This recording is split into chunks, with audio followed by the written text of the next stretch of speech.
Chairman, Ranking Member, appreciate the opportunity for this hearing. Thank you, Mr. Feldt, for your testimony. Two clarifications and then a possible solution I want to throw out there and get your opinion on. Change gears a little bit, but the first clarifications from my last two colleagues that talked to me. You talked about electricity cost analysis, and that your analysis up to this point has the 6% potential 6% rate increase. Did that analysis also include the other realities that maybe aren't in place right now, but I think are, frankly, I think are threatening to drive up the cost?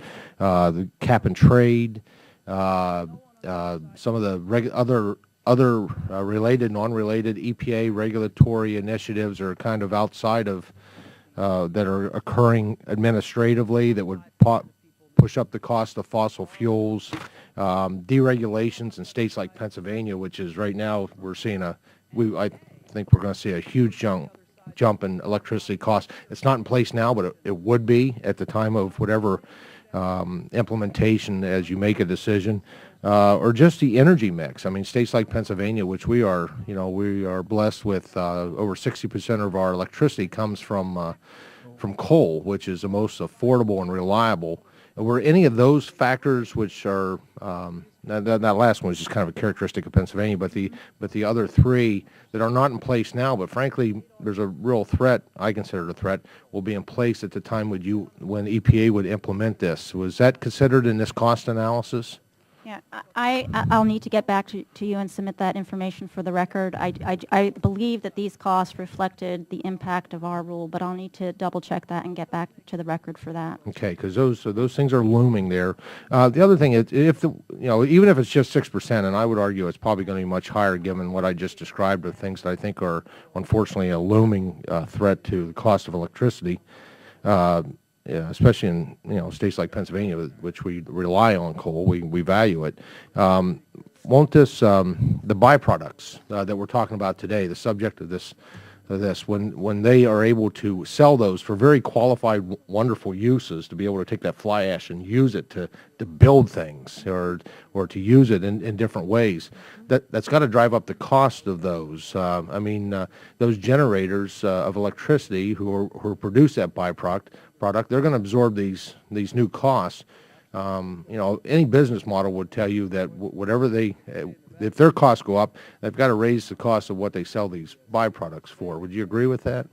I'm not prepared to agree or disagree with that. I think we did not in this proposal regulate the beneficial use. Clearly, our analysis shows that we don't have any information that supports a stigma argument for beneficial use, but we have requested comment, information, and data to support that argument, and clearly we'll evaluate that in our final analysis and decision. Great. Well, I think it's a reality, so I would hope that those who are obviously in those businesses have those business models would come forth with that type. I think it would be helpful for you to have that. And I promise you a potential solution. I just want to, you had acknowledged earlier that what we have is an impoundment issue. And so I just want to throw this out there and get your opinion on it. As I've looked at this, one of the things I've seen out there are these things that deal with synthetics, as a class of product that provides solutions for safe storage of coal combustion residuals until they're reused. And geosynthetic materials include liners such as geomembranes, geosynthetic clay liners, structural reinforcement using geotextiles, geogrids, drainage applications using geocomposite drains. Safety concerns regarding coal combustion residuals can be mitigated if storage sites are lined and the leachate is prevented from entering the environment. You had talked about that when we acknowledged this was an impoundment issue.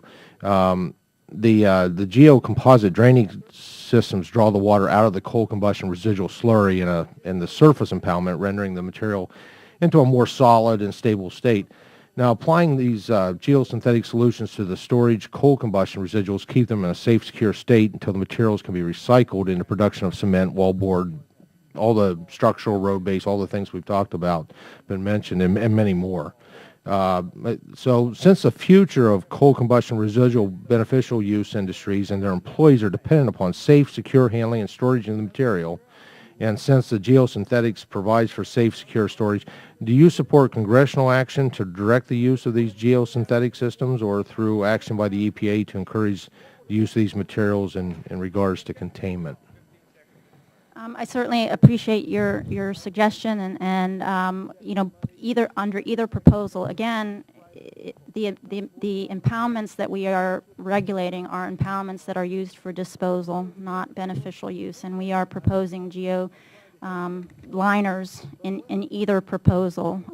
So I appreciate your comments, and that's how I'll answer your question. Okay, I appreciate it, and I look forward to you getting back to me in terms of those other factors Will do. regarding electricity analysis. Will do. Thank you. Thank you, Chairman.